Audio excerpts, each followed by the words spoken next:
Hi Beckman students! Today I'll be reviewing the one-dimensional motion practice homework with you that you completed last night. So let's start with number 1.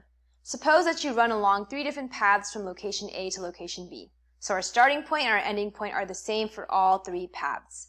Which paths show a distance traveled that is different than your displacement? So remember, distance is total ground covered and displacement is merely a change in your position. Okay? So our displacement is just going from A to B. Usually I like to think of it as the most direct path from one point to the next. So you can just draw a straight line from A to B and that would be your displacement. So is path 1's distance the same as its displacement? No. Okay, there's a little bit of I would say a little mountain there.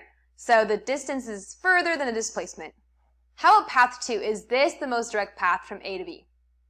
Yes. So in this case, the distance and the displacement are the same. We're going straight from A to B. Path 3, distance is definitely different from displacement. It's kind of like a squiggly that's going all over the place. Okay, not a direct path. Okay, number 2, a person starts at position A and walks the path shown below to position B. Each square is 1 kilometer by 1 kilometer. What is the distance walked? What is the person's displacement? So again, distance is a total ground covered. So what we want to do to get the distance is we actually want to look at the path, the total path this person has taken. And we're going to count up all of the blocks that this person took from A to B. Okay? So if you count up this side, 1, 2, 3, 4, 5, 6, 7, 8.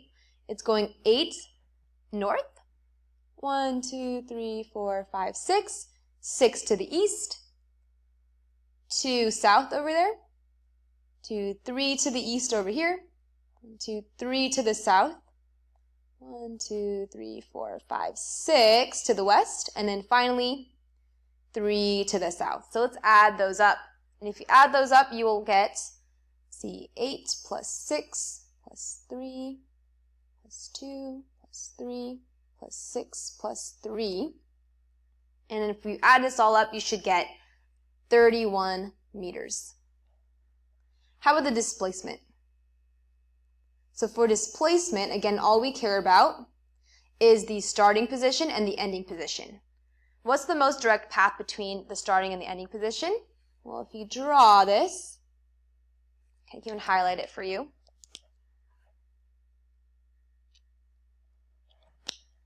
It's going from A to B, and it's 1, 2, 3 kilometers, in this case, to the east. And I apologize, up here should be 31 kilometers. Okay. All right. Number 3. If you ride your bike through the streets of NYC as shown, what would be your total distance in blocks? And what would be your total displacement in blocks? Assume each block, or blocks, is 1 block long. Okay. So here's our starting position. And our ending position is right here. Okay, so with our distance, we actually care about the path. So let's trace this pathway and see how many blocks were traveled. So we have 1, 2, 3, 4, 5, 6, 7, 8, 9. So our distance is 9 blocks. Displacement only cares about the starting position and the ending position. So if we're going to draw the most direct path from the start to the end, this purple line right here, it would be 1, 2, 3 blocks. And remember, this is displacement. It's a vector, so we need to include the direction as well. It's 3 blocks to the east, because our coordinate plane is northeast, southwest, as seen in this corner. Number 4, suppose you're considering 3 different paths, A, B, and C, between the same 2 locations. Along which path would you have to move with the greatest speed to arrive at the same, to arrive at the destination in the same amount of time? Alright, so let's talk about the definition of speed, or the equation of speed.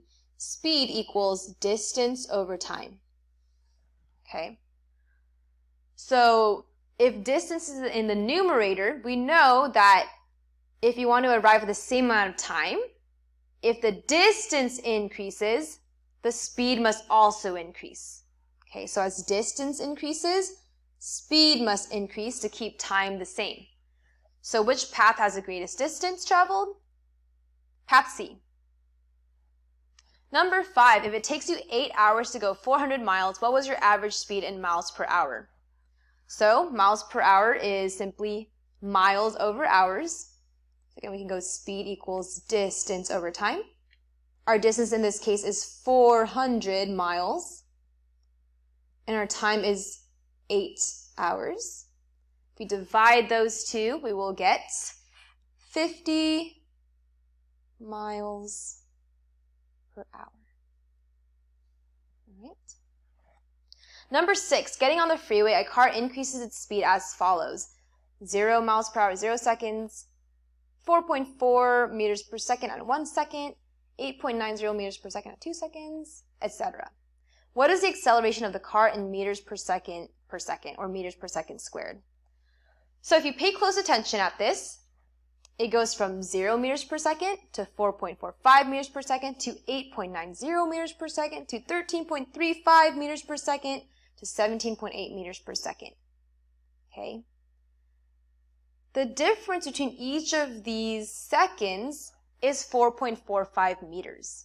Okay, so essentially the change in the velocity is constant from second to second. So what we can do is we can just say the acceleration is 17.8 meters per second over 4 seconds total. And again, I can only do this because if you notice, between each second, it is changing the same velocity, right? 4.45. So if I do that, you can see that the acceleration is 4.45 meters per second, or 4.45 meters per second squared, whichever one you're more comfortable with. Right? Number 7, a Porsche can accelerate from rest to 60 miles per hour or 26.8 meters per second in 4.2 seconds. What is the acceleration of the Porsche in meters per second per second? So again, acceleration is your change in velocity over your change in time. So our final velocity, is 26.8 meters per second minus our initial velocity is 0 meters per second. Okay, and our final time, or the time it took, is 4.2 seconds minus 0 seconds, which is the initial time. If you solve that out, you're going to get 6.38 meters per second, or of course you can write 6.38 meters per second squared. All right, so those are the answers to the first side of our homework, and I'll have another video for the second side of the homework. Thanks for watching. Hope this helps.